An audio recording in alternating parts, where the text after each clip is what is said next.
WTO का जो basic principle है वो है पूरे वर्ल्ड में फ्री ट्रेड को लाना। फ्री ट्रेड मींस क्या हुआ ये समझो।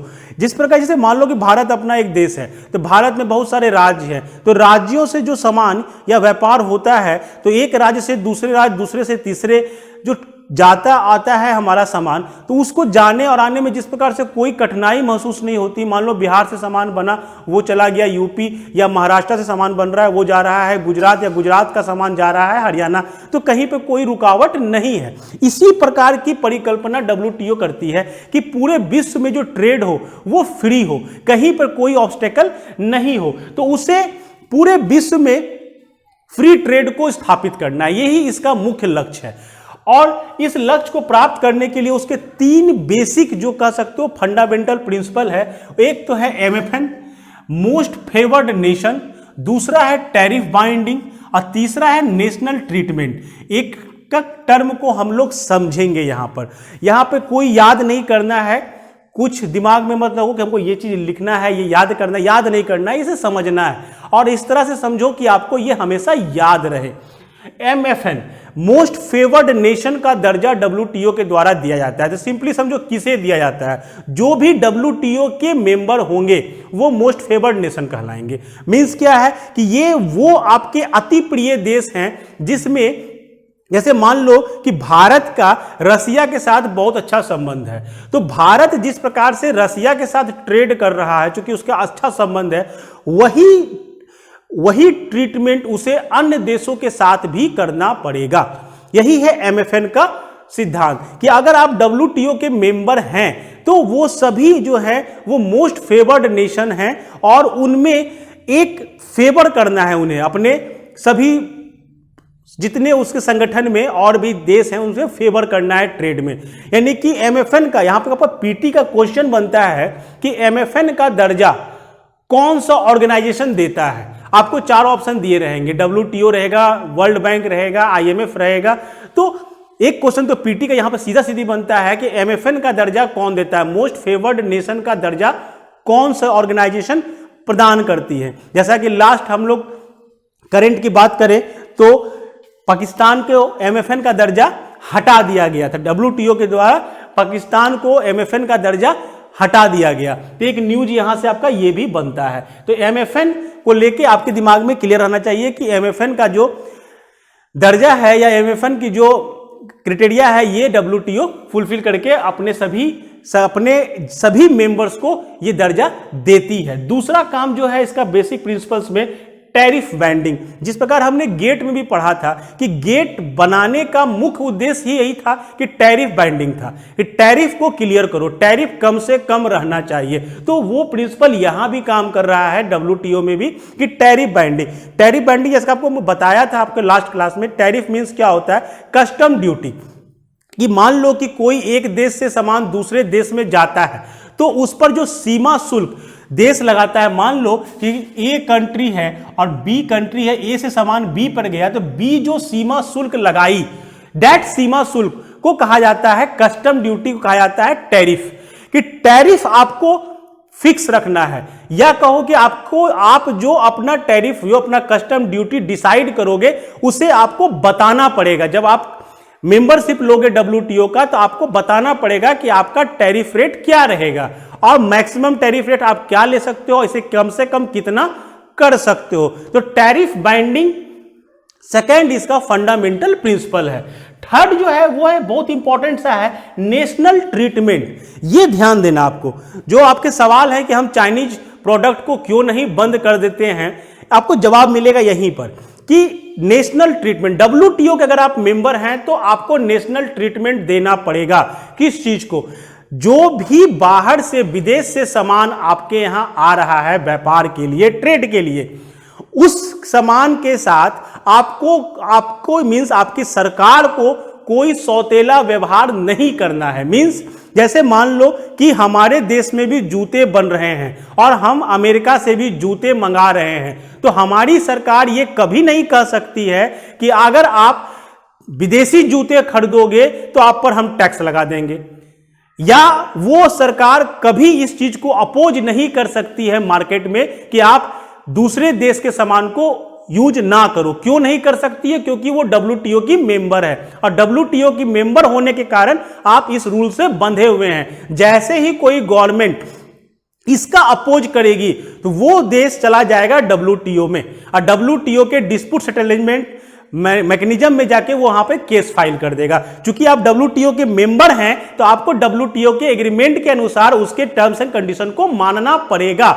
और टर्म्स एंड कंडीशन कहता है कि आपको विदेशी सामान के साथ भी वही व्यवहार रखना है जो आप अपने देश में प्रोड्यूस किए गए सामानों के साथ रखते हैं। अगर आप ऐसा नहीं करते हैं तो आपको WTO में केस फाइल करके आप पर कार्रवाई की जाएगी। तो यही कारण है कि अगर हम लोग चाइनीज प्रोडक्ट को हम लोग बोल रहे हैं कि चाइनीज प्रोडक्ट को यूज मत करो, तो ये हम आप बोल सकते हैं, बट हमारी गवर्नमेंट इसे नहीं बोल सकती है। क्यों नहीं बोल सकती है? क्योंकि भारत जो है WTO का फाउंडिंग मेंबर में से एक है। भारत उसका मेंबर है WTO का, इसलिए उसे हर सामान को नेशनल ट्रीटमेंट देना पड़ेगा। यानी आप विदेशी सामान के साथ कभी भी सौतेला व्यवहार नहीं कर सकते हैं। तो ये 3 इसके बेसिक फंडामेंटल प्रिंसिपल्स हैं जिस पर WTO काम करती है। और 3 बेसिक फंडामेंटल जो प्रिंसिपल्स है उस पर काम क्या करना है? उसे काम करना है फ्री ट्रेड को लाना है, पूरे विश्व में ट्रेडिंग जो हो वो फ्री हो। तो ये थे हमारे इसके फंडामेंटल प्रिंसिपल। अब आगे देखते हैं कि WTO किस प्रकार अलग रहा गेट से। जिस प्रकार गेट का तो मेन मोटो था वो था टैरिफ। गेट का मेन मोटो था टैरिफ को कम से कम रखो। क्यों कम से कम रखो? क्योंकि विकसित देशों के पास जो डेवलप्ड कंट्रियां थी उनके पास जो सामान था उसे बेचने के लिए मार्केट चाहिए। अब मार्केट कहां मिलेगा? या तो अनडेवलप्ड कंट्री या डेवलपिंग कंट्री। तो डेवलपिंग कंट्री में वो अपना सामान बेचना चाहते थे। अब बेचने के लिए उन्हें वहां पर कम से कम कस्टम ड्यूटी अदा करना पड़े, तब तो उनका सामान बिकेगा। मान लो कि कोई सामान कोई मार्केट में मान लो कि कोई कंपनी है USA की, वो 500 रुपए में जूते लाती है और भारत सरकार क्या कहे कि नहीं हम इस पर 200% का कस्टम ड्यूटी लगा देंगे। अब 200% का कस्टम ड्यूटी लग गया तो उस प्रोडक्ट जिसका मार्केट प्राइस 500 था वो हमारे देश में जब इन करेगा अब उसका मार्केट प्राइस हो जाएगा 1500 रुपया। तो कंपनियों को घाटा होगा कि हम 500 में सामान बना के बेचना चाह रहे हैं बट इतना ज्यादा कस्टम ड्यूटी लग गया कि अब वो सामान 1500 में बिक रहा है। तो कस्टम ड्यूटी के कारण ही गेट का गठन हुआ था कि किसी प्रकार से कस्टम ड्यूटी को कम से कम रखा जाए विकासशील और अब अविकसित देशों में, ताकि उन्हें मार्केट मिल सके। इसी सब को दूर करने के लिए, इस कमियों को दूर करने के लिए WTO का गठन हुआ। WTO में इंपॉर्टेंट क्या रहा कि WTO का जो सबसे बड़ा इंपॉर्टेंस रहा कि AOA means agreement on agriculture. याद करो कि गेट में एग्रीकल्चरल प्रोडक्ट का कोई रोल नहीं था। गेट में एग्रीकल्चरल प्रोडक्ट नहीं था, वहां ट्रेड मतलब ही था मैन्युफैक्चर्ड गुड।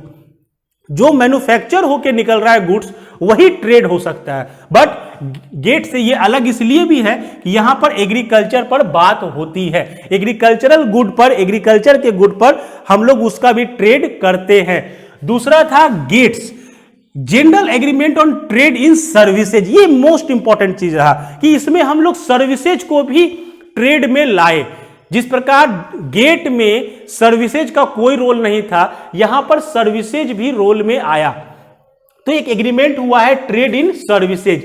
दूसरा है trips, trade related intellectual property right. ये क्या है? ये अब बताता है आपको कि अगर कोई कंपनी अपना कोई सामान बेचती है तो उस पर उसका कॉपीराइट होगा, उसका कोई कॉपी नहीं कर सकता है। उसके नाम का, उसके ब्रांड का या उसके प्रोडक्ट के शेप एंड साइज जो भी उसका अपना हो, जो हम लोग कहते हैं कॉपीराइट होना चाहिए। तो ये देखती है ट्रिप्स जो है, इसकी जो एग्रीमेंट है वो एग्रीमेंट देखता है trade related intellectual property right, यानी कि आपका कॉपीराइट पर वो काम करती है। दूसरा है TPRM, trade policy review mechanism. ध्यान देना इसको कि ट्रेड के पॉलिसी को लगातार रिव्यू करते रहने के लिए भी उनके पास एक एग्रीमेंट है, एक मैकेनिज्म है। जिस प्रकार गेट में ऐसा कोई मैकेनिज्म नहीं था, गेट में था कि जो भी कॉन्सेंट्रेशन था उनका केवल था टैरिफ पर, उसके अलावा उसमें जो कमियां हो रही हैं या जो उसके ड्रॉबैक्स हो रहे हैं उसको दूर करने के लिए उनके पास कोई मैकेनिज्म नहीं था।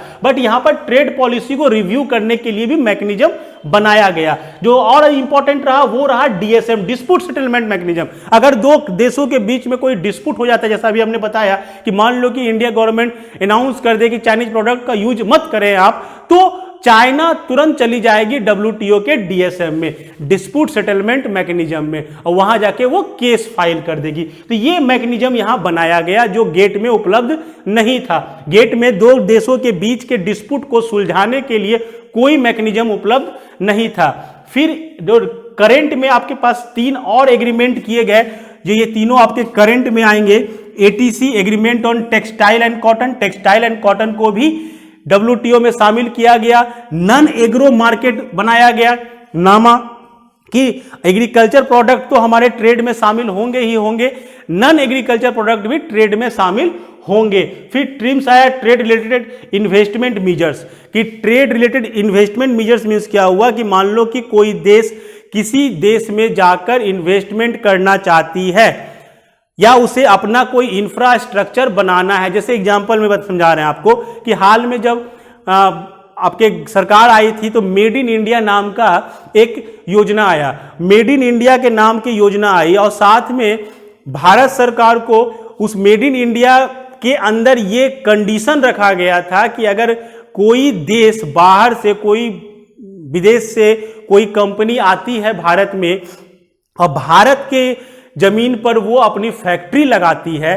तो वहां पे बाइंड किया गया था कि आपको भारत के ही लेबर्स या भारत के ही जो पीपल होंगे, भारतीय जो होंगे, उन्हीं को काम पर रखना पड़ेगा। ये एक कंडीशन था मेड इन इंडिया में।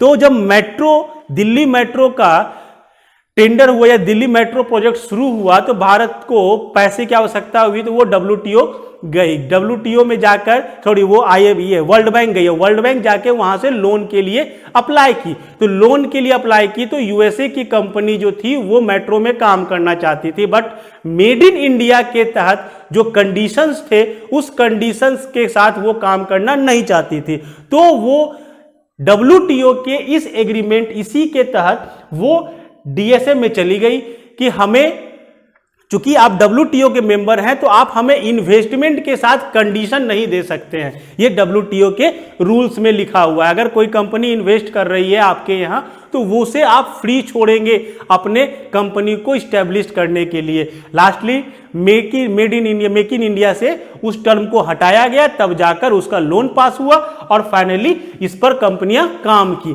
तो ये ट्रेड रिलेटेड इन्वेस्टमेंट मेजर्स देखता है कि अगर आपको ट्रेड को लेकर कोई प्रॉब्लम है, इन्वेस्टमेंट लेकर कोई प्रॉब्लम है, तो आप यहां पर बात कर सकते हैं। उसके बाद आता है कि अगर ये सब होगा, रूल्स इतने कड़े रहेंगे, और मान लो कि किसी के ट्रेड या किसी देश में किसी दूसरे देश के साथ, मतलब ये ट्रेड के कारण कुछ अनफेयर मीन्स हो जाए। जैसे मान लो कि कोई सामान कोई बेच रहा है, जैसे अभी हाल में हुआ था मैगी को लेके कि कुछ दिनों तक मैगी को बैन किया गया था। तो मान लो कि ऐसा होता है हेल्थ मेजर को लेके या इन्वायरमेंट मेजर्स को लेके कि कोई कंपनी का कोई प्रोडक्ट, विदेश का कोई प्रोडक्ट ऐसा है जो हमारे इन्वायरमेंट को खराब कर रहा है, तो वैसे केस में आप उसे रोक नहीं सकते क्योंकि डब्ल्यूटीओ के कंडीशंस है। तो कैसे उसको रोका जाए? वैसे कंडीशन में दो उसके पास ऑप्शन होते हैं। एक होता है एंटी डंपिंग ड्यूटी, और दूसरा है काउंटरवेलिंग ड्यूटी। दो प्रकार की ड्यूटी का प्रावधान डब्ल्यूटीओ में किया गया है। समझते हैं पहले इसको, है कि एंटी डंपिंग ड्यूटी क्या है। मान लो कि कोई एक ऐसा, जैसे कि मान लो कि इंडिया और चाइना को ही लेके समझे कि मान लो कि इंडिया और चाइना में, चाइना कोई प्रोडक्ट है जो इंडिया में बेचना चाहता है 50 रुपया में। समझे कि चाइना जो है 50 रुपया में कोई एक प्रोडक्ट इंडिया में बेचना चाहता है, और इंडिया को पता चल रहा है कि इस प्रोडक्ट का जो एक्चुअल प्राइस है वो चाइना में 100 रुपया है, यानी चाइना उसी प्रोडक्ट को अपने देश में 100 रुपये में बेच रहा है, लेकिन जब भारत लेके आ रहा है उस प्रोडक्ट को तो उसको 50 में ही बेच रहा है। यानी कहीं ना कहीं आपके देश के लिए वो डेंजरस हो रहा है। क्यों डेंजरस हो रहा है कि जिस प्रोडक्ट का प्राइस ही 100 रुपया है उसको फिर भी ये 50 में बेचना चाह रहा है। तो इसको कहा जाता है डंपिंग, कि वो सामान को डंप कर रहा है वहां पर। तो वैसे कंडीशन में WTO आपको पावर देती है कि अगर आपको ऐसा लगता है कि वो जबरदस्ती आपके इकोनॉमी को खराब करने के लिए या आपके मार्केट को खराब करने के लिए, आपके डोमेस्टिक प्रोडक्ट के मार्केट को बर्बाद करने के लिए इस प्रकार के काम को कर रही है, इन दैट केस अब इंडिया के पास पावर है कि वो एंटी डंपिंग ड्यूटी लगाए। मतलब क्या हुआ कि टैरिफ जो लग रहा था, जो कस्टम ड्यूटी लग रहा था, वो तो लगेगा, जो लगना है वो तो फिक्स है हमारा, हमने WTO में साइन किया है तो वो हम चेंज नहीं करेंगे। लेकिन हम अब उस पर एक्स्ट्रा एंटी डंपिंग ड्यूटी लगा देंगे। मतलब क्या हुआ कि जो कस्टम ड्यूटी लगा उसके अलावा उस पर हम 100%, 200%, 500% का anti dumping duty, extra duty लगा दिए। अब वो जब सामान, मान लो कि 50 रुपए का सामान था, उस पर हम 200% का एंटी डंपिंग ड्यूटी लगा दिए। अब जब वो मार्केट में उतरेगा तो उसका दाम हो जाएगा 150 रुपया।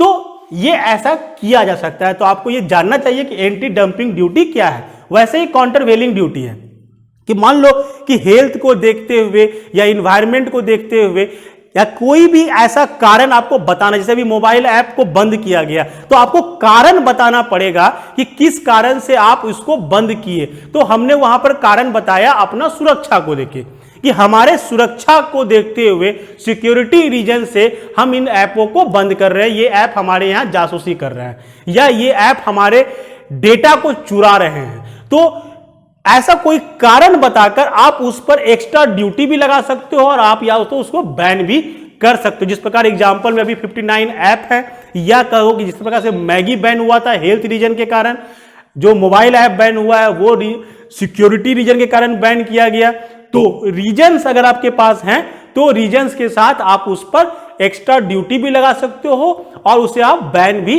कर सकते हो, बशर्ते आपके पास एक सटीक कारण होना चाहिए। उसके बाद आते हैं हम लोग WTO के मिनिस्ट्रियल कॉन्फ्रेंस। मिनिस्ट्रियल कॉन्फ्रेंस क्या होता है? WTO की ये सबसे पावरफुल सोचने वाली यानी थिंकिंग टैंक है, जो आपको मालूम होना चाहिए कि गेट में और WTO में ये बहुत बड़ा अंतर रहा। गेट में कॉन्फ्रेंस जो होता था वो कॉन्फ्रेंस होने का कोई टाइम लिमिट नहीं था, यानी गेट में एक मीटिंग जो होना होता था, जो उनका एनुअल मीटिंग कहते थे हम लोग, तो वो एनुअल मीटिंग होने का कोई कानून, कोई रूल नहीं था, वो कभी भी हो सकता था। वो 1 साल में हो, 2 साल में हो, 8 साल में हो, 10 साल में हो, तो वो कहीं पर बंधा हुआ नहीं था। जबकि WTO में ये फिक्स कर दिया गया कि जो इसकी मिनिस्ट्रियल मीटिंग कॉन्फ्रेंस कहलाती थी वो 2 साल में कम से कम एक बार होनी चाहिए, यानी हर 2 साल में कम से कम एक बार WTO के मेंबर्स की एक मीटिंग होती है जिसमें WTO के द्वारा किए गए कार्यों की रिव्यू की जाती है, साथ ही जो भी उसके ड्रॉबैक्स मिलते हैं उसे दूर करना। यानी ये उनका एक तरीके से एक थिंकिंग टैंक है जो हर 2 साल में एक बार होना होता है।